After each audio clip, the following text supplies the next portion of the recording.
Ministre des Affaires étrangères d'Arménie, Monsieur le Ministre, je vous invite à me rejoindre.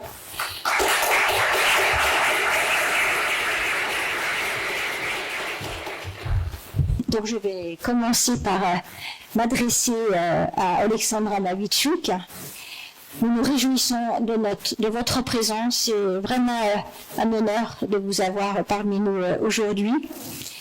J'aimerais vous interroger sur l'impact de la guerre en Ukraine sur l'égalité de genre, les femmes et les filles qui sont en première ligne des combats pour la paix, la démocratie et la liberté. Comment le Centre pour les libertés civiles, votre centre, travaille-t-il pour documenter le conflit et notamment sa dimension genrée?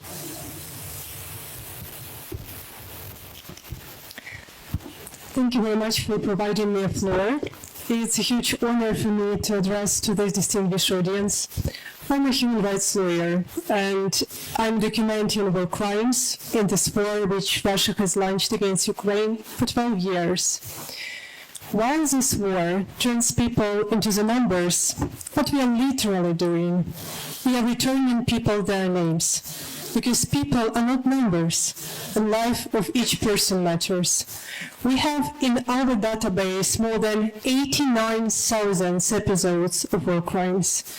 And for sure, unfortunately, among this episode, there are a lot of crimes against women and children. But let me assure you that women in Ukraine, they're not just victims of this Russian war of aggression, they're fighters. I know enormous amount of fantastic women in different fields of society. Women document war crimes, women take political decisions, women join Ukraine armed forces, women coordinate civil initiatives, women are in the far front of this battle for freedom and democracy because bravery has no gender. And this war has a very vivid gender perspective. It's not just a war between two states. This is a war between two systems, authoritarianism and democracy. Because in democracy, women can perform any role they want in family and society, but in Russia and in authoritarian countries, women can perform only a assigned role for them in families and societies. And this is a basis for authoritarian regimes, because how people treat each other in society, it's always just a reflection what government can do towards its own people. And that is why in Iran, women are severely persecuted and jailed for wearing inappropriate clothes. In Afghanistan, women are prohibited to study in university and schools. And in Russia, even domestic violence was decriminalized because, once again, it's just a projection what government is doing towards its own people. So my main message today is that women must support women. Women must support women who are fighting in different fields of society, who are fighting in different countries, because their fight, it's our fight. They are fighting that our own daughters will never face a situation that they have to prove someone that they are also a human beings.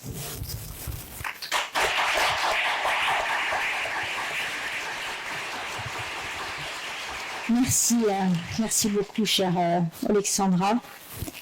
Votre Excellence, Monsieur le Ministre Mirzoyan, dans un contexte de remise en question de l'agenda Femmes, Paix, Sécurité, l'Arménie a pris position et vient d'adopter un plan national 2025-2027 très ambitieux. Pourquoi donc porter cet agenda aujourd'hui et qu'est-ce que cela signifie au-delà de la participation numéraire des femmes, au-delà des chiffres, comment intégrer réellement l'égalité de genre et que diriez-vous à ceux qui n'y croient plus? Thank you very much.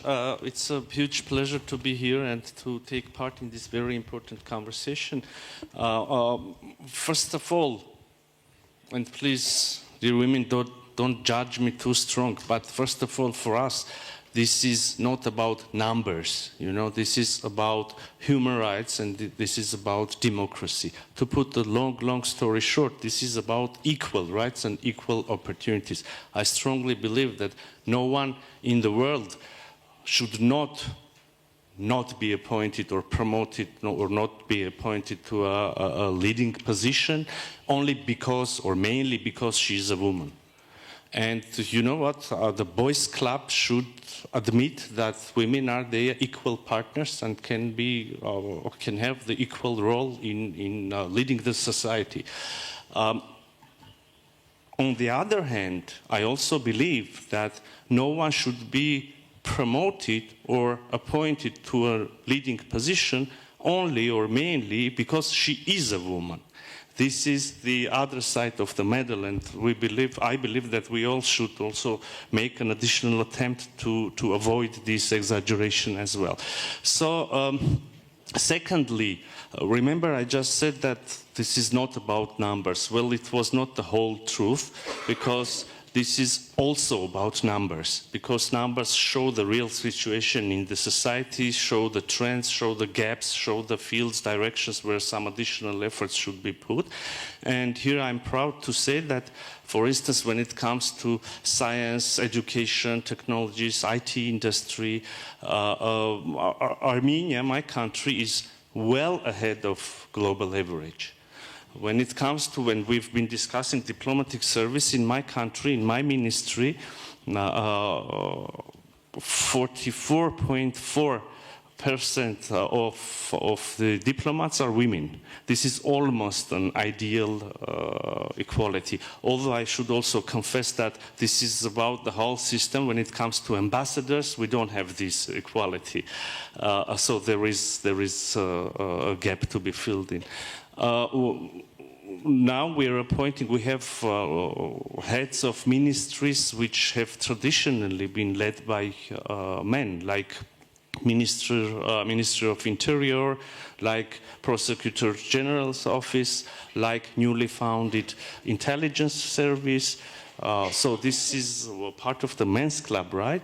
And the action plan that you just mentioned has a very clear goal, for instance, to increase women's participation in institutions like army and police, which have traditionally had the aura of a very masculine face.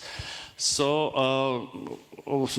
there is an index that I just want to indicate, a global gender gap index. So according to this rating, according to this index, Armenia has closed 73.1% of its gender gap, which is, it's not ideal, but it also shows the trend. It also shows that we do have the willingness to fill this gap.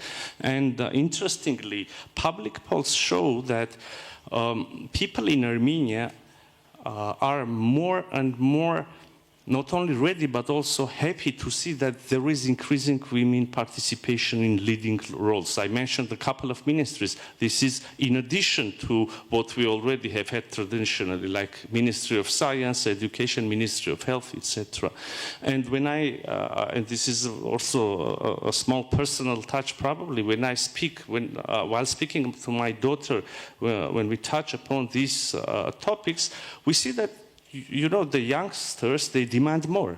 They don't even understand why the human beings can be treated differently based on their gender. And this is very, very good. But, and I'm sorry to take a little bit more of your time, there is also a third dimension, a third layer to this. For my country, this is a very particular, this topic has a particular meaning also because we are a post-conflict society. Maybe it's already well known. We just established peace with Azerbaijan. Now the two countries are trying to put more efforts to fully normalize the relations. So, in addition to the efforts of the government to sign formal, treaties, to come to concrete solutions, Also, there is a huge need for reconciliation of societies. And we have been, the previous speaker also touched upon this topic. Also, we have been discussing this 2 days. We understand, we acknowledge the suffering of women during the conflicts, but we also should, with all due respect and to the suffering, we also should acknowledge that when it comes to communities, the reconciliation of the families, the leading role of women cannot be, I mean, it's obvious and it's crucial. So this is why also this topic has particular meaning for us. We very much hope that women in our society will find strength to overcome all the suffering, the loss of their beloved ones, the psychological trauma of displacement, and now to prevent future suffering, take the burden and take the responsibility of the reconciliation as well. So thank you very much.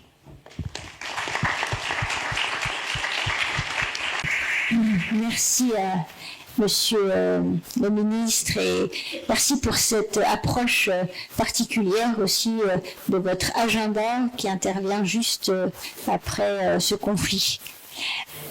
Donc, Monsieur le ministre Chris Elmore, dans un contexte marqué par cette montée des conflits et la polarisation internationale, l'engagement du Royaume-Uni en faveur de l'agenda femmes, paix et sécurité demeure un enjeu crucial, tant sur le plan des principes que sur des actions concrètes à l'échelle multilatérale. Face aux régressions des droits des femmes en période d'instabilité, aux blocages multilatéraux, quelle approche adopter selon vous et quelle marge de manœuvre aux Nations Unies, en particulier sur la participation significative des femmes et l'égalité de genre? Thank you very much indeed. I mean, I think for me and for the UK government, there are sort of three key areas. The first being around participation, which has been so eloquently put by the two representatives from the UN, and they're far better placed than I. But it is about the idea that when women participate in decision making, peace is more meaningful. And the best example of that is often quoted back at me is the peace process in Northern Ireland. You know, we have a very lived experience of where, not just at a government level, but women in communities that were there at the forefront of not just securing the peace, but ensuring that it was maintained and has lasted, with the occasional bump along the way in terms of the politicians, but actually within Northern Ireland, that peace has been sustained overwhelmingly by women. And it's why, as a government, we've supported women in peace talks in Sudan and the Philippines, because it's about those lived experiences and how they bring about a more meaningful outcome. And it's also where we see rebuilding efforts has been so aptly put by the minister. You know, it's about the long-term positions and the long-term outcomes that women have within that process. And part of the UN's work, of course, is around prevention. I was really pleased to be at United Nations High Level Week, where we talked a lot about prevention rather than just the aftermath of conflict. And actually, one of the key elements for the UK is really about trying to bring justice for survivors and ensuring that women are part of the conversation in preventing the sexual violence in the first place and being part of the Prevention of Sexual Violence Conflict Initiative. It's so incredibly important to us as a government, and specifically important to our new Foreign Secretary, Yvette Cooper, that has spent decades working in this field of tackling sexual violence against women and girls within the UK context, and wants to make that part of one of her key pillars as UK Foreign Secretary, that she increases that role globally, Britain's role in this globally. So that's another important part of these themes. And then, as has been mentioned by previous speakers, but sometimes repetition is important in these conversations so that people actually listen, is around emerging threats, particularly in the online sphere. and the realities that many women face, not just in public life, but just across society more generally, as we see the rise in misogyny and hate crimes and aggressive masculinity and the problems that come with this sort of new world of online levels of abuse, and the impact that has on women and girls globally. And I think the UN has a role to play in that, as do all countries, and it's a sort of emerging threat, along with significant issues around climate change and the impact that has on movement of people and migration, and we see that domestically and internationally, within the UK and beyond. And as part of that, which I've sort of touched on, is that technology is, in essence, in some cases, fueling gender-based violence. So we need to be able to respond as global partners at a multilateral and in the domestic sense to ensure that we are keeping up with technology so that we can try and mitigate and stop and end and prevent these types of organised abuse, of violence, of coordinating rape, of all the elements that wouldn't have existed even 10 years ago, that are now very much part of what women are facing. And I think, as I've mentioned, sort of the final point around climate, it does disproportionately affect women. And my view is that if there are more women in the conversation to explain that impact, then I think it would actually bring about more meaningful change more quickly, because the decision-making would be sped up. I find in my lived experience after 17 years of elected politics, not just having women in the room makes better decisions. Frankly, they're just better decisions, full stop. And I think we need more of that in the broadest possible sense. So thank you very much. It's been an interesting day for me as a relatively new minister, but it's an important part of how we bring about long-lasting change and acknowledge the rollback and fight against it. Thank you.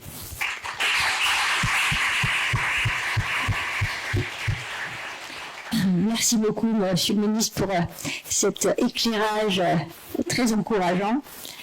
Je me tourne maintenant vers vous, Madame Zahra Langui, en tant que conseillère auprès de l'envoyé spécial des Nations Unies pour le Yémen. Vous connaissez bien les terrains de guerre, mais aussi les menaces en constante évolution qui pèsent sur la paix et la sécurité à l'ère numérique. Dans ce contexte, nous posons les questions suivantes. Comment le numérique et l'IA transforme-t-il la nature des crises? Comment cette évolution redéfinit-elle notre conception de la sécurité? Et comment l'agenda Femmes, Paix, Sécurité et les diplomaties féministes peuvent être mobilisées face aux risques et aux opportunités de l'innovation numérique?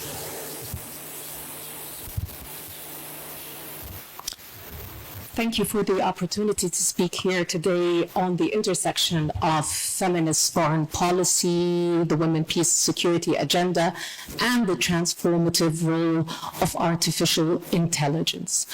I will highlight the critical nexus of peace building, conflict, AI, and gender equality. Well, to address your first question on is AI a luxury for conflict zones, I would like to refer back and share with you a personal anecdote. Earlier this year, I was invited by the foreign ministry here, by my colleague Delphine O, as part of a strategic partnership with the Office of the Special Envoy to bring a delegation of Yemeni women to attend the AI Global Summit, which thankfully for the efforts of France, was focusing on inclusion this year. So we brought, as a delegation, the perspective of women, peace, and security. And I remember when I was on a panel to discuss multilateralism and how to regulate AI, I asked for the delegation of Yemeni women who came from across Yemeni cities and villages who had to go through a very difficult route from different cities to go to Cairo and then to come to Paris to stand up and for the public, the audience, to recognize them and to applaud their efforts. I must be frank that at first there was like skepticism, and that skepticism, I want to say, it's not only here in international fora or at the UN or even in the local communities of these women, attending AI summit, women from local communities, what do you get to say? What's the relevance? So a lot of people were skeptic at first, and especially for those of us who are here in the global north or in Western countries, Yemen only is featured as a country of conflict, as a country that is, if you have knowledge about it, it's related to the maritime security conflict in the Red Sea, or in the conflict between its non-state actor, the Houthis, and Israel, and the strikes that are going back and forth. But to hear about women's stories, what do they have to say about the threats, their concerns, their priorities in establishing an ethical, inclusive AI, that was a real story. So tragically, just few weeks ago, one of the colleagues of these women, who was the first to assume a public role in the city of Taiz, which is besieged by the Houthis, in a public role in the local authority, was assassinated in daylight with more than 20 bullets after a vicious smear campaign against her on social media. And that was a reminder for all of us. Remember the women who came here, they wanted to meet with representatives of international actors, with governments, with big techs, to address the technologically facilitated gender-based violence, and to commit to regularization and to commit to protection measures. So that is, I put it there at the background. But then, why and what is the relevance of AI to the conflicts, and how is it reshaping the conflicts? I would say that AI is not only reshaping our world, but it's revolutionizing it. And I would say that it's not a panacea, but it's rather more of a Pandora's box. So there are concerns, challenges, and there are opportunities as well. For us who are committed to a feminist foreign policy and to women, peace and security, all the discussions that are related to new kinds of conflict, to new narratives on security should be our concern as well. The rise of weapons now, before the rise of the weapons, there are AI tools now that can identify food insecurity, predict displacement due to climate change or extreme event. There are also AI military applications, involving algorithms in critical decision making, from analytical assessments to target selection. member states last year at the Security Council have raised their concerns over the war in Gaza and how there were concerns about autonomous target selection without human oversight. The deep fake, the potential of deep fake to trigger diplomatic crises and incite unrest undermines also societal stability.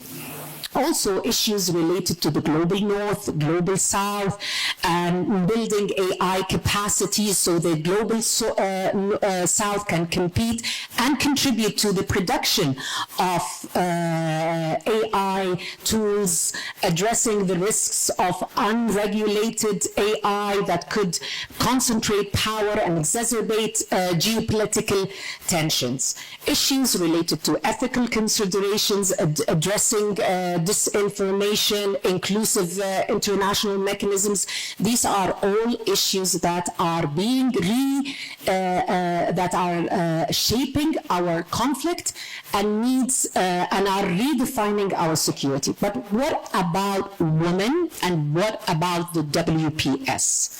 Here, we must know that when it comes to cyber violence, around 58% of women and girls have faced online harassment, making cyber violence a pressing issue. AI has facilitated the spread of misogynistic content and coordinated harassment, campaigning against targeting women, as the case I just mentioned. Surveillance technologies, these increasingly target women human rights defenders, amplifying their vulnerabilities, especially in conflict zones like Yemen and other ones. When it comes to the resolutions related to the women, peace and security, very little that has been said about these, about cyber security. In fact, it's absent. When it comes to NAP, the WPS NAP, since 2020, we have almost 107 countries who have developed their national action plans for the WPS agenda, and most lack focus on cyber security. Now, we realize that this is it's redefining our understanding of security. But the question is, how can we, and I will give the 5 recommendations, how can we leverage the WPS to effectively navigate the risks and opportunities presented by digital innovation AI?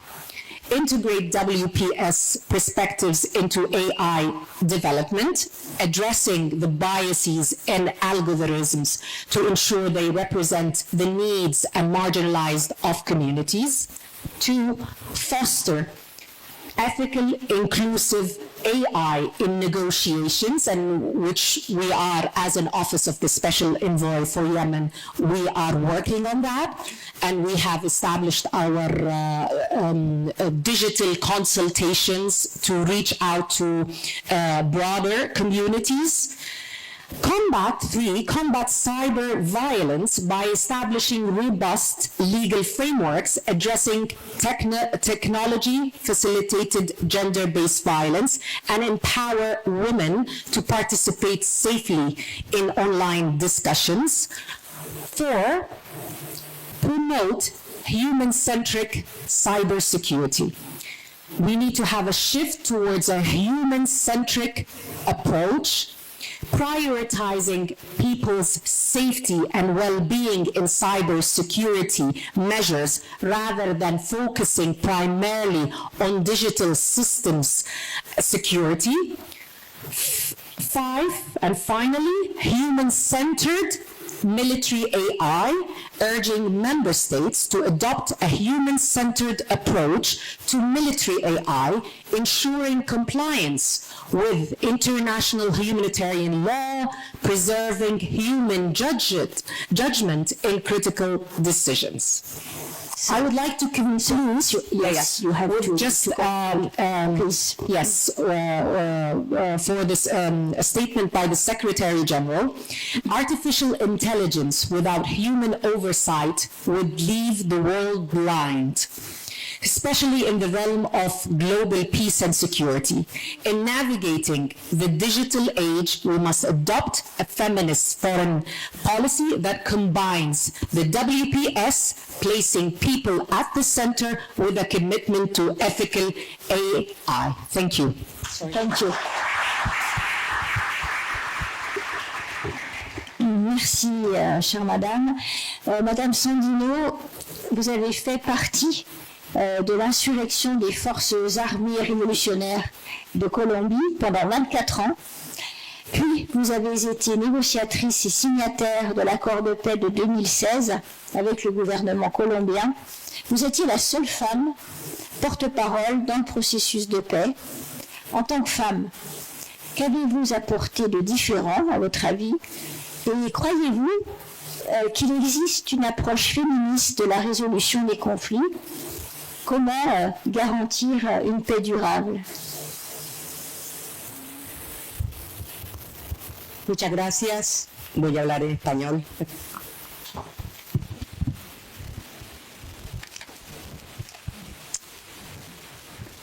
Muchas gracias a la embajadora Delfine, a la embajadora Arlene Tiken de Colombia, por facilitar este espacio para poder compartir con ustedes hoy en esta final de la conferencia.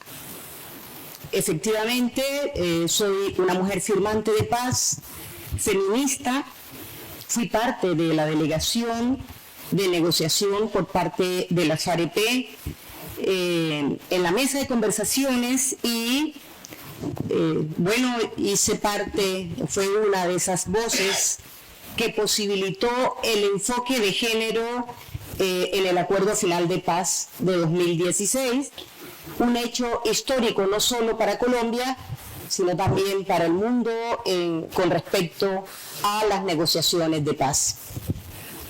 Y bueno, es justamente la pregunta que nos convoca, es decir, si se incorporó algo nuevo a la mesa de negociaciones cuando se incluyó el enfoque de género. La respuesta es un sí rotundo. Definitivamente sí. Lo nuevo fue incorporar las voces de las mujeres, no solamente de las mujeres combatientes que estábamos en ese momento representadas en la mesa de negociaciones, sino de las mujeres colombianas que habían y siguen realizando una lucha incansable por la construcción de la paz en mi país. Lo nuevo fue incorporar esas resistencias que se han hecho a nivel histórico y las diversas voces, repito, de nosotras, las mujeres guerrilleras en ese momento, de las mujeres de los territorios, como las mujeres negras, indígenas, campesinas, que estaban luchando y que habían vivido el conflicto. Mi participación en la mesa fue profundamente política y profundamente feminista.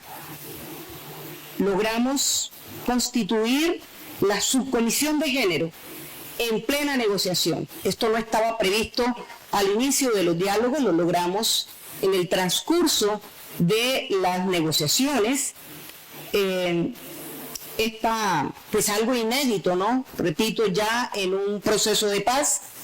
Desde allí trabajamos incansablemente porque el acuerdo hablara de nosotras, de las experiencias tanto en la guerra, pero también de las mujeres que vivían en los territorios y que padecían el conflicto de manera constante. Impulsamos el reconocimiento de las violencias específicas que viven las mujeres en estos conflictos, pero también el papel como sujetas políticas y de transformación. Ahora bien, si este enfoque de género nos permitió avanzar hacia un enfoque feminista de resolución de los conflictos, pues yo diría que permitió que lográramos esta vinculación de las mujeres con una perspectiva de derechos y feminista. Eso generó mucho ruido, mucha contradicción en nuestro país, un país que estaba marcado por la violencia, un país bastante conservador, en donde se considera un delito los derechos de las mujeres para ese momento del acuerdo de paz. Pero no basta únicamente con nombrar a las mujeres en el acuerdo, es decir, que fuéramos incluidas de manera transversal ahí en los acuerdos, sino que también es fundamental, no solamente para la experiencia nuestra, sino lo que sigue de ahí en adelante hoy en los conflictos y en las negociaciones de paz. Tienen que estar las voces de las mujeres, debe estar las mujeres con sus diversidades, es decir, las mujeres desde los territorios, las mujeres académicas, las mujeres negras, las mujeres indígenas, y tienen que estar en la toma de decisiones. Y bueno, una primera etapa, un primer proceso es lógicamente la negociación, que es fundamental, pero no es la única.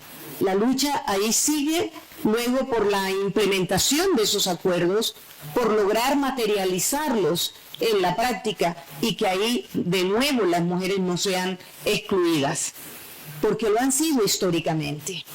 Un enfoque feminista en la resolución de los conflictos apuesta indiscutiblemente por la vida, por el cuidado.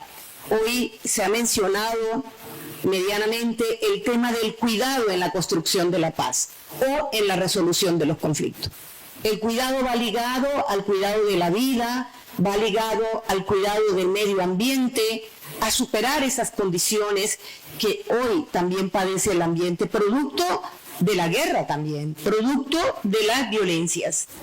Ese enfoque feminista garantiza una justicia transicional en donde las agendas de las mujeres estén incorporadas, y no como reconocimiento tangencial, sino como también las mujeres participando en la construcción de esas agendas de la justicia transicional que se quiere para el país y para las mujeres en particular. Hoy en Colombia hemos aprendido que la mediación no solo ocurre en los grandes salones diplomáticos, y lo digo con mucho respeto por la labor que aquí se está realizando y que muchas de ustedes realizan en el mundo. Esa labor diplomática también se realiza, o esa labor de mediación, de resolución de conflictos se desarrolla también en los territorios. Y yo hoy quiero invitar a que den esa mirada hacia esas mujeres de los territorios que enfrentan la violencia, que enfrentan los conflictos, pero que no actúan únicamente como víctimas, sino que actúan de manera resolutiva, de manera de incidir para resolver, para salvar vidas, para salvar a la comunidad, para salvar sus propios cuerpos. Esas mujeres que hacen esta mediación incluso contra los mismos o ante los mismos grupos armados, y que llegan o están allí donde incluso el Estado no alcanza a llegar o no hace presencia. Pues esa voz es la que yo invito a que sea escuchada también en escenarios como estos, que ustedes desde la cooperación, desde la diplomacia, puedan tener esa diplomacia feminista que ha avanzado, puedan tener una mirada también hacia esas mediaciones comunitarias y feministas que realizan las mujeres en los territorios, mujeres igualmente firmantes de paz, y que hay que buscar también que las mujeres de los grupos todavía hoy armados que quieren hacer un tránsito, que quieren buscar un diálogo, esas voces igualmente sean escuchadas. Finalmente, yo les invito que esta diplomacia feminista pueda hacer ese ejercicio, que sea además un ejercicio estratégico, que pueda conminar a esta violencia hoy global, que son las voces que se escuchan. Ustedes aquí han mencionado cómo los presupuestos se invierten en la guerra, cómo se agudiza esta confrontación, pues esa diplomacia feminista puede incidir para que se escuchen las voces de la paz, las voces de las mujeres, con las agendas de las mujeres, porque como lo decimos en Colombia, la guerra debe terminar con la acción directa de las mujeres, pero también la paz debe construirse con la voz, la participación efectiva de las mujeres. Muchas gracias a ustedes.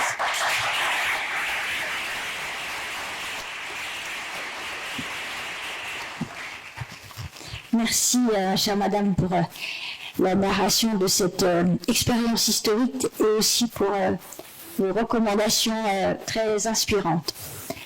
J'aimerais maintenant donner la parole à monsieur l'ambassadeur Takahashi Katsuhiko pour clôturer notre table ronde. Monsieur l'ambassadeur, je vous invite à nous rejoindre.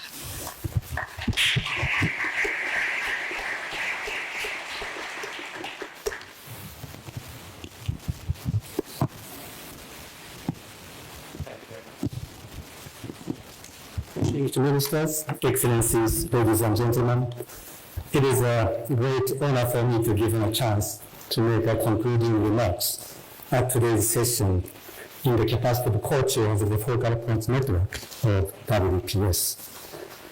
I would like to extend my respect and gratitude to Foreign Minister Barrot and the French government for organizing this important conference and for commitments toward gender equality.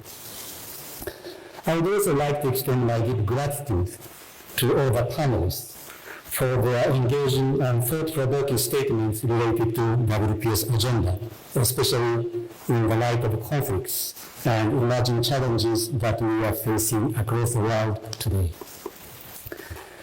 In meeting related WPS, I always feel strongly that without knowing what actually happening on the ground, we cannot create good action plans.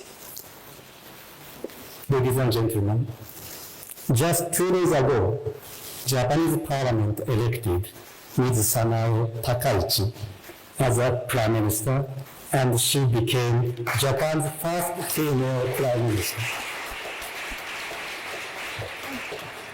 Today's meeting is timely and appropriate for Japan to reiterate our resolve to continue our effort toward gender equality and women's empowerment, which is one of the most important elements to promote peace and prosperity both at home and abroad.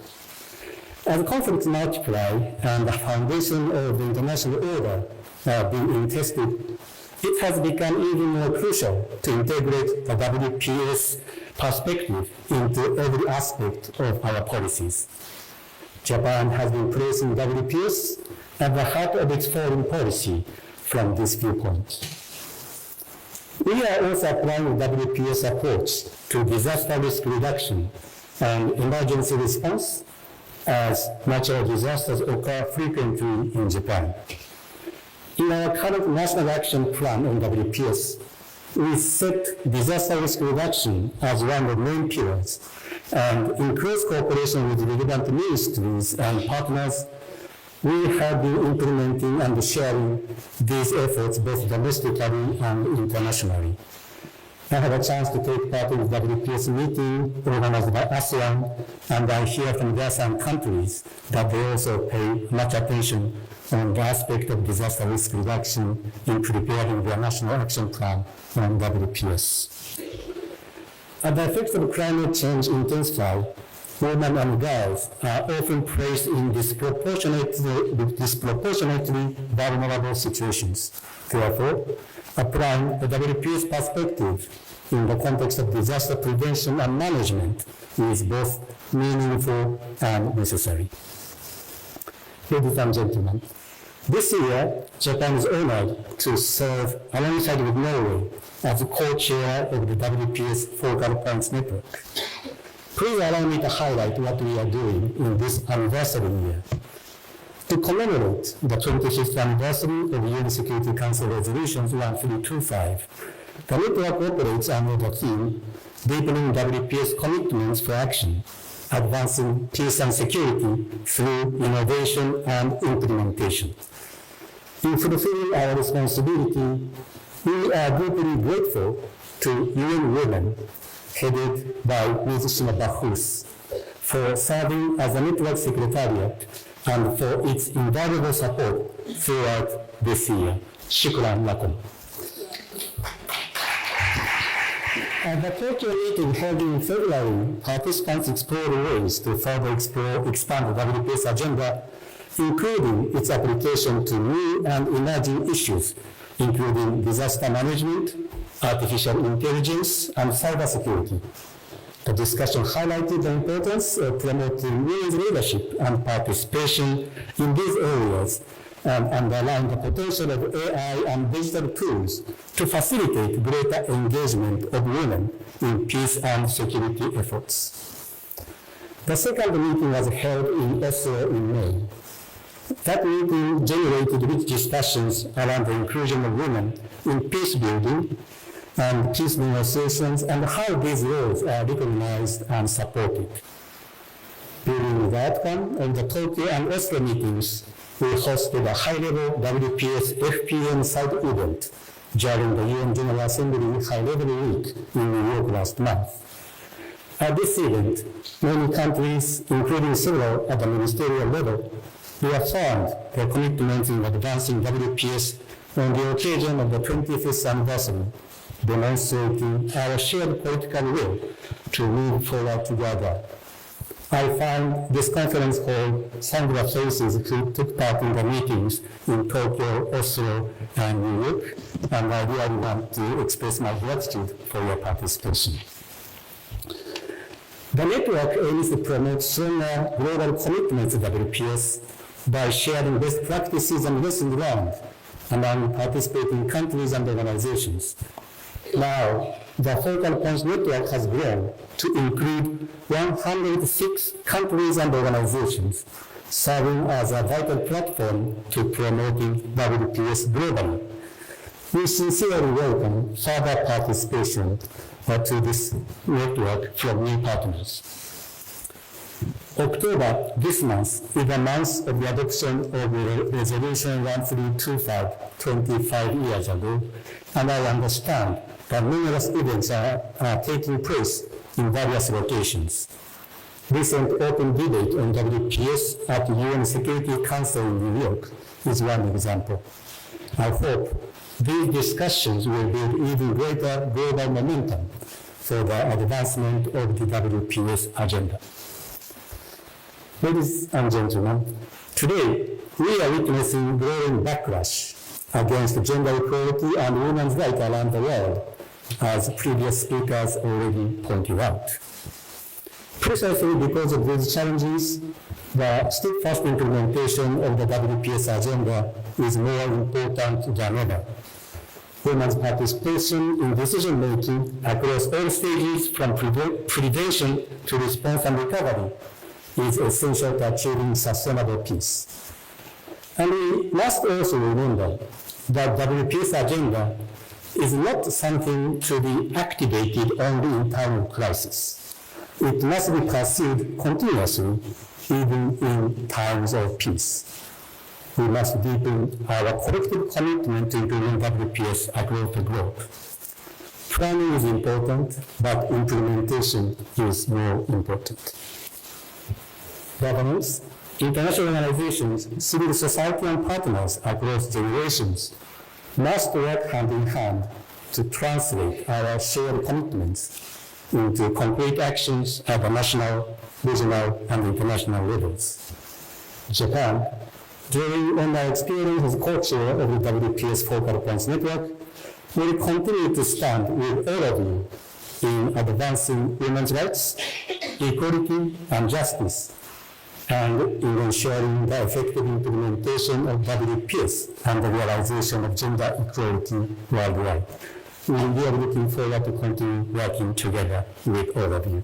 Thank you very much.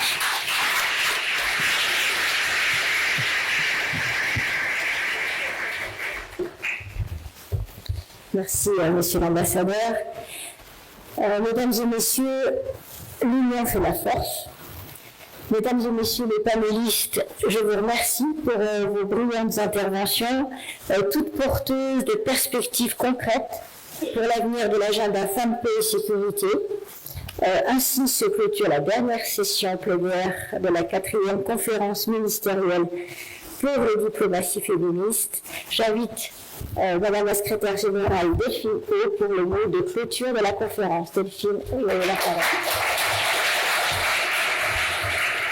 Thank you very much to the panelists and the moderator. I will not offer closing remarks as I will do this at the cocktail following. So just so that you know, we have about an hour before the buses start going to the place of the cocktail. So enjoy a cup of coffee, and buses will leave from here about 5:30, and the cocktail opens at 6:30. So see you there. Thank you very much all.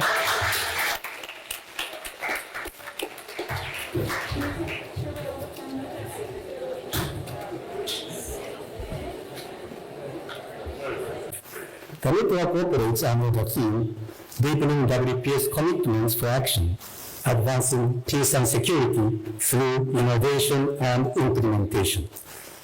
In fulfilling our responsibility, we are deeply grateful to UN Women, headed by Ms. Bahus, for serving as a network secretariat and for its invaluable support throughout this year. Shukran lakum. At the Tokyo meeting held in February, participants explored ways to further expand the WPS agenda, including its application to new and emerging issues, including disaster management, artificial intelligence, and cybersecurity. The discussion highlighted the importance of promoting women's leadership and participation in these areas, and underline the potential of AI and digital tools to facilitate greater engagement of women in peace and security efforts. The second meeting was held in Oslo in May. That meeting generated rich discussions around the inclusion of women in peace building and peace negotiations and how these roles are recognized and supported. During the outcome of the Tokyo and Oslo meetings, we hosted a high-level WPS FPN side event during the UN General Assembly High-Level Week in New York last month. At this event, many countries, including several at the ministerial level, reaffirmed their commitment in advancing WPS on the occasion of the 25th anniversary, demonstrating our shared political will to move forward together. I find this conference call some of the faces who took part in the meetings in Tokyo, Oslo, and New York, and I really want to express my gratitude for your participation. The network aims to promote stronger global commitments to WPS by sharing best practices and lessons learned among participating countries and organizations. Now, the Focal Points Network has grown to include 106 countries and organizations, serving as a vital platform to promoting WPS globally. We sincerely welcome further participation to this network from new partners. October this month is the month of the adoption of Resolution 1325 25 years ago, and I understand that numerous events are taking place in various locations. Recent open debate on WPS at the UN Security Council in New York is one example. I hope these discussions will build even greater global momentum for the advancement of the WPS agenda. Ladies and gentlemen, today we are witnessing growing backlash against gender equality and women's rights around the world, as previous speakers already pointed out. Precisely because of these challenges, the steadfast implementation of the WPS agenda is more important than ever. Women's participation in decision-making across all stages from prevention to response and recovery is essential to achieving sustainable peace. And we must also remember that WPS agenda is not something to be activated only in time of crisis. It must be pursued continuously, even in times of peace. We must deepen our collective commitment to implement WPS across the globe.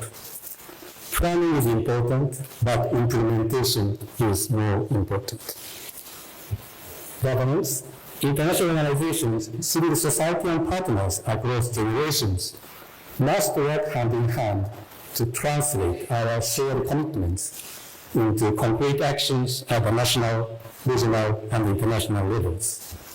Japan, drawing on our experience as co-chair of the WPS Focal Points Network, will continue to stand with all of you in advancing women's rights, equality, and justice, and in ensuring the effective implementation of WPS and the realization of gender equality worldwide. We are looking forward to continue working together with all of you. Thank you very much.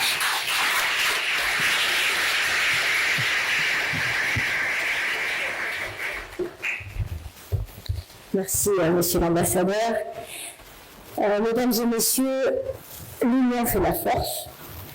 Mesdames et Messieurs les panélistes, je vous remercie pour vos brillantes interventions, toutes porteuses de perspectives concrètes pour l'avenir de l'agenda Femmes, Paix et Sécurité. Ainsi se clôture la dernière session plénière de la 4e conférence ministérielle pour les diplomaties féministes. J'invite Madame la secrétaire générale Delphine Haut pour le mot de clôture de la conférence. Delphine, vous avez la parole. Thank you very much to the panelists and the moderator. I will not offer closing remarks as I will do this at the cocktail following. So just so that you know, we have about an hour before the buses start going to the place of the cocktail. So enjoy a cup of coffee, and buses will leave from here about 5:30, and the cocktail opens at 6:30. So see you there. Thank you very much all.